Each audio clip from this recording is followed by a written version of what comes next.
Satu kali lah. Oh, sok kali. 10 kali. Oh, sok 100 kali. Mau 10.000. 10. Embung.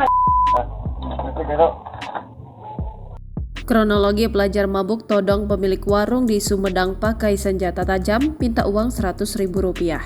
Kronologi seorang laki-laki melakukan aksi penodongan terhadap pemilik warung di Kecamatan Jatinangor, Kabupaten Sumedang, Jawa Barat pada Rabu 20 September 2023. Dalam video yang beredar hingga viral di media sosial, terlihat seorang pria memakai helm memasuki warung dan meminta sejumlah uang. Aksi penodongan di kawasan Jatinangor itu terekam kamera CCTV. Ia melakukan aksinya diduga dalam pengaruh minuman keras. Kini pelaku berinisial LAF, warga Cileunyi, Kabupaten Bandung ini telah ditangkap jajaran Polres Sumedang. Kepala Satuan Reserse Kriminal Polres Sumedang, AKP Maulana Yusuf, mengatakan jika pelaku merupakan pelajar SMK di Jatinangor. Pelaku saat ini masih tercatat sebagai pelajar di salah satu SMK di Jatinangor, kata AKP Maulana Yusuf. Sementara itu Kapolsek Jatinangor, AKP Dadang Sudiantoro, membenarkan pelaku telah ditangkap saat waktu subuh. Kapolsek mengatakan penangkapan pelaku dilakukan oleh tim gabungan dari Resmo Polres Sumedang dan tim Reskrim Polsek Jatinangor. Lebih lanjut, Maulana mengatakan kronologi kejadian ketika pelaku LAF pulang dari bermain biliar bersama seorang temannya di Jatinangor.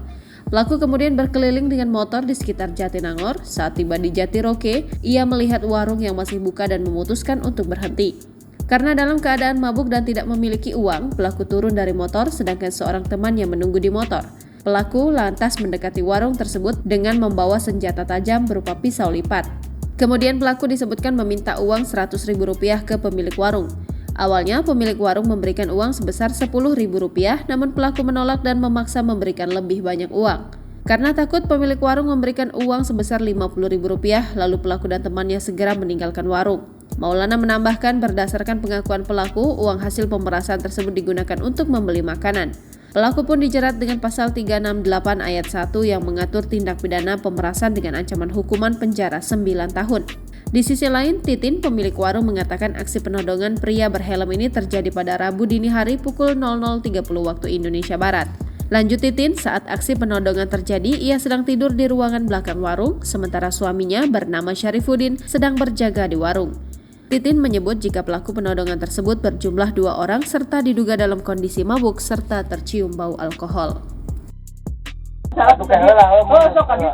10 kali. Oh, sok 100 kali. Mau 10.000. Embung.